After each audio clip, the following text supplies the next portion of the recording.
If you like what you see today, please don't forget to like, comment, and subscribe. It really means a lot to me when you do that. And who knows, I might hit 500 viewers before long. So anyway, what we're going to look at today is we are going to look at making the perfect seam allowance. There's a whole lot of controversy out there over exact quarter inch or a scant quarter inch. And then among that, there's a question, well, what is a scant quarter inch?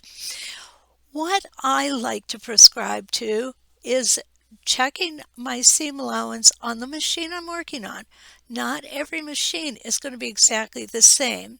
Now, if you look at this machine, what you're going to see is I do have a marking here for my quarter inch. I'm not going to be concerned with that at this point. What I'm going to do is I'm going to go ahead and I'm going to lay a charger in here. A charger is simply a piece of fabric, and as you can see, I've sewn over it many times. What it does is it keeps the foot from rocking when you go from one piece of fabric to the other. What I have done here is I have 3 strips of fabric. These strips are 4 inches long and they are exactly 1.5 inches wide. The width is very important because this is how we're going to set up our seam allowance by ensuring that those measurements are accurate. One other thing that I've also kind of just covered with some of the girls in my classes is called glue basting. And if I could get my glue to come down the needle there, sometimes it takes a little bit of, I don't want to say coercion, it just takes a little bit of encouragement. And what I'm using here is I'm using Roxanne's glue base. It's a temporary basting glue. It does wash out when you're done. You'll see I just put a small dab right across where I'm going to have my seam allowance, and you definitely want to keep it within that seam allowance. You don't want it to go to the outside of it because it will stick. And then once we have our seams, our fabrics, lined up, we want to make sure that when you look at this side, you cannot see the white. When you look at this side, you cannot see the orange. So then what I'm going to do is I'm just going to take it over to my iron and I'm just going to hit it with a dry iron for a few seconds. And what that's going to do is that's going to ensure as I'm stitching, these 2 fabrics will not be shifted in any way, shape, or form. So a scant quarter inch. Normally what I do with this machine is I will try to sew maybe 2 thread widths to the left of this machine. So I'm going to go ahead and I'm going to set my fabric in here. We're going to go ahead and start. I do like to piece with a 50 weight thread because it is more accurate. The smaller the thread, the more accurate your seam will be. Because when you turn your 2 pieces of fabric over, which I'm going to show you in just a minute here, it does have some dimension. So if you have just a small thread in there, it's going to have less dimension than if you have a large thread in there. I'm going to put my ending charger on and we're just going to stop it there. I'm going to go ahead and I'm just going to remove it from the chargers.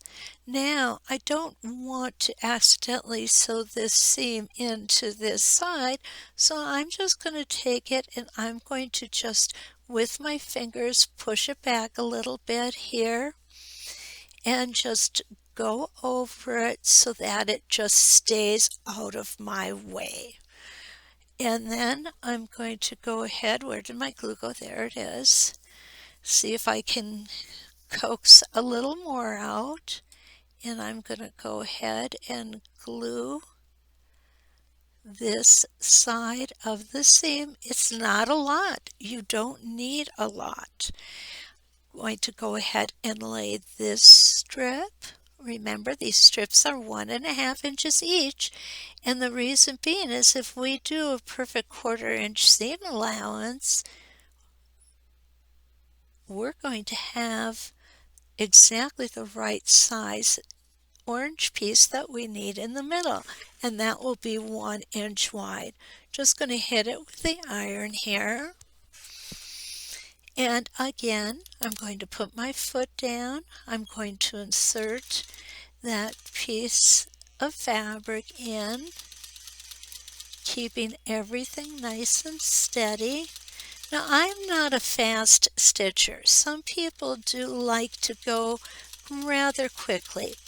I personally, and it is a personal preference, I'm not saying you should do things one way or another, but I personally do like to go just a little bit slower, you know, but staying steady, whether you're going fast or whether you're going slow, is always a good idea. When we stop and start, we can easily kind of jerk our fabric over a little. Now, I'm not sure how well you can see this stitching, but it sure looks beautiful, nice and straight. So now what I'm going to do is I'm going to open these up. I'm going to move you just a little bit here. I'm going to open these seams up, and I like to do what's called finger pressing. And when I do finger pressing, the purpose behind it is to ensure that that seam opens up all the way. You don't want to have a big old pleat there over your seam. You want that seam to be nice and open and straight.